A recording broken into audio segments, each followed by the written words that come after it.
Welcome to another episode of Connect the Dots, a production of Industry Intelligence Incorporated. I'm your host, Nevin Barich.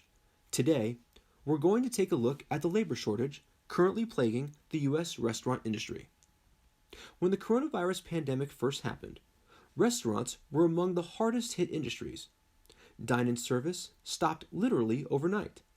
People were afraid to leave their homes, and in some extreme cases weren't even allowed to leave. And many restaurants struggled to adapt to a takeaway and delivery only model. The end result? Thousands of restaurant workers were laid off or furloughed. But as more Americans become vaccinated, more restaurants around the country are being allowed to once again offer a full range of services. And that means workers once again are in demand. Taco Bell has nearly 50,000 job openings. McDonald's is looking to hire 25,000 people in Texas alone. Whataburger is looking to double its labor size by adding 50,000 workers, and so on. There's just one problem. Restaurants can't find enough workers to fill these positions. The labor shortage is so bad, in fact, that restaurants are offering incentives not just for new hires, but just to interview in general. For example, one McDonald's location in Florida was offering $50 just for people to interview. I say again, just to interview. And if someone got hired, he or she were also offered signing bonuses and referral programs. Another McDonald's location in Fayetteville, North Carolina, is reportedly offering new hires a $500 signing bonus. A Subway franchise owner, meanwhile, is offering new workers a $300 signing bonus. And several Sonic locations have begun giving workers the opportunity to receive tips from customers via the Sonic app. But despite these perks, a severe labor shortage remains, and there's a couple reasons why. First, several former workers who got laid off when the pandemic began have simply moved on to other industries and now have other jobs. But the bigger reason is the various stimulus measures approved by the U.S. government to help Americans recover from the pandemic. In several instances, former or potential workers are receiving as much or more in stimulus money than they would by working at a restaurant. So why accept a job that pays the same money that you can get for doing nothing? So what's the answer? Critics of restaurant industry practices say it's obvious. Raise wages.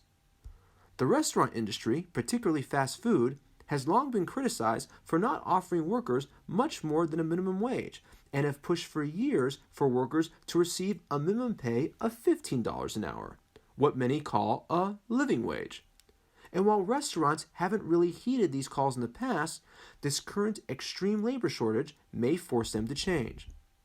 McDonald's, in fact, recently announced that would raise the hourly wages for its company-owned restaurants in the U.S. by an average of 10%, making the average wage of these employees $15 an hour by 2024. However, McDonald's franchises 95% of its restaurants, so this salary increase impacts just a handful of workers. Chipotle, however, took things a step further. The fast casual chain announced earlier this month that it would begin increasing employee wages, resulting in a $15 average hourly wage by the end of June, as the company looks to hire 20,000 workers nationwide. So the restaurant industry finds itself at a crossroads. As the pandemic ebbs and restaurants are allowed to function in full, do they bite the bullet and raise wages to entice workers to return? Or do they continue to hunker down and hope that the labor pool will increase once stimulus benefits run out? I believe the answer is somewhere in the middle. I expect wages in general to rise, maybe not necessarily to the $15 an hour watershed mark, but an increase nonetheless. I believe the industry will take more of a soft launch approach and increase wages at a slower rate to see if that will be enough to address the shortage. But make no mistake, just like the pandemic, this is a major issue that grew rapidly and suddenly. And like the pandemic, it may take a long time to find the light at the end of the tunnel. After all, there's no vaccine on the market that forces people to go to work. That's going to do it for this week's episode of Connect the Dots, a production of Industry Intelligence. You know, at Industry Intel, We pride ourselves on helping you to better understand your industry's challenges. How do we do this? Find out for yourself.